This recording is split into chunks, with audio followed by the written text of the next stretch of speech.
नमस्कार दोस्तों, मैं हूं जयप्रकाश मिश्रा और आप देख रहे हैं नुक्कड़ की बात। दोस्तों, कई सालों का इंतजार, कई विवाद और सेंसर बोर्ड की लंबी प्रक्रिया के बीच नाम बदला गया। नाम बदलना तो तय ही था और फिर नाम बदल के हुआ सतलुज।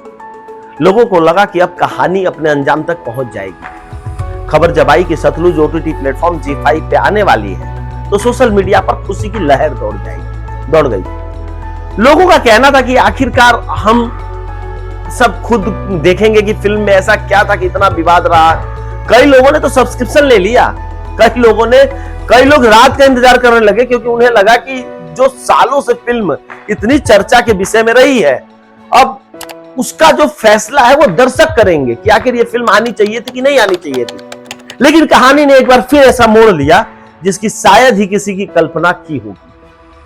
रिलीज ओटीटी पे हो गया।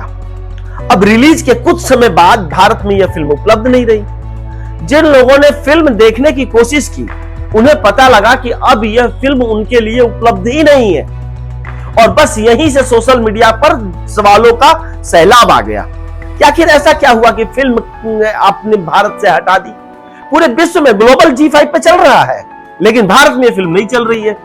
अगर रिलीज हुई थी तो हटाई क्यों गई? दोस्तों, यहीं पर अफवाहें और भी तेजी से फैलने लगी। अरे अभी तो बीजेपी का शासन है, जब ये कहानी था उस टाइम तो कांग्रेस का शासन था, कोई कुछ बोलेगा भी नहीं। लेकिन हमारा काम अफवाह फैलाना नहीं था, तथ्य रखना था। ZEE5 की ओर से यह कहा गया कि फिल्म को जो करंट डेवलपमेंट्स है यानी कि मौजूदा परिस्थितियों के कारण भारत में उपलब्ध नहीं रखी गई है। हालांकि उस समय विस्तृत जानकारी जो है वो कारण साझा नहीं किए गए थे। इसके बाद कई मीडिया रिपोर्टों ने अपने अपने अलग अलग दावे किए कि इस मामले में कानूनी और प्रशासनिक स्तर पर जो भी घटनाक्रम चल रहे थे वो बड़े ही खतरनाक थे, लेकिन सभी पक्षों की पूरी जानकारी सार्वजनिक नहीं की गई।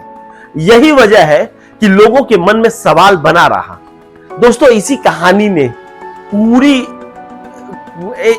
पूरे सिस्टम को समझा दिया, पूरे सिस्टम को दिखा दिया। फिल्म से जो जुड़े लोग हैं वो अपनी मेहनत की बात कर रहे थे कि भाई इतना मेहनत किया है मैंने। दर्शक अपना अधिकार पूछ रहे थे कि अरे भाई साहब मैं क्यों नहीं देख सकता ये मूवी।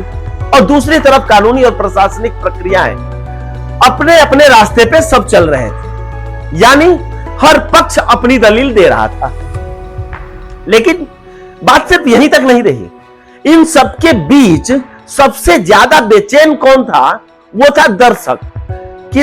कितने लोगों ने ZEE5 का सब्सक्रिप्शन सिर्फ इसी फिल्म देखने के लिए लिया, जिसे सालों से कहा जा रहा था कि इंतजार कीजिए।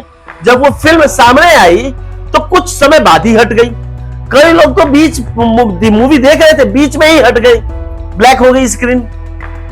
दोस्तों, यही वजह है कि यह सिर्फ एक फिल्म की कहानी नहीं रही। यह कहानी बन गई है अब इतिहास की, यह कहानी बन गई है अब कानून की, ये कहानी अब सिनेमा हॉल की बन गई है।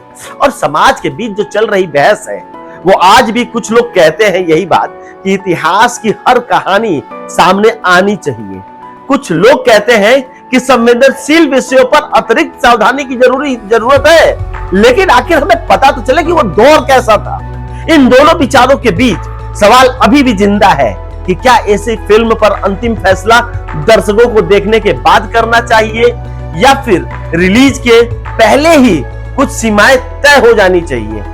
इस सवाल का जवाब हर व्यक्ति अलग अलग दे सकता है, लेकिन इतना तय है कि सतलुज ने एक अपनी मार्केटिंग तो कर ही ली है और एक बार फिर पूरे देश में इतिहास और जो अपने सेंसरशिप और अभिव्यक्ति की स्वतंत्रता पर एक जोरदार बहस छेड़ दिया है। और दोस्तों, एक बात और है, कहानी अभी खत्म नहीं हुई है। क्यों? क्योंकि अगले और अंतिम भाग में हम ये बात करेंगे कि आखिर हमारी अभिव्यक्ति की आजादी कहां है। इस पूरे विवाद से हमने क्या सीख मिल रहा है? क्या इतिहास पर फिल्में बनना अब आसान नहीं है? क्या कला और कानून के बीच संतुलन संभव नहीं है? और आखिरी में इस पूरी कहानी का सबसे बड़ा संदेश क्या है, हम अंतिम भाग में भाग 5 में देखेंगे। हम किसी भी पक्ष का फैसला नहीं सुनाएंगे, बल्कि फैसला आप दर्शकों पर छोड़ेंगे। अगर आपको लगता है कि इतिहास को समझना बहुत ही जरूरी है, तो फिर इस वीडियो को ज्यादा से ज्यादा शेयर कीजिए और लाइक कीजिए, सब्सक्राइब कीजिए। मैं हूं जयप्रकाश मिश्रा और आप देख रहे थे नुक्कड़ की बात। धन्यवाद।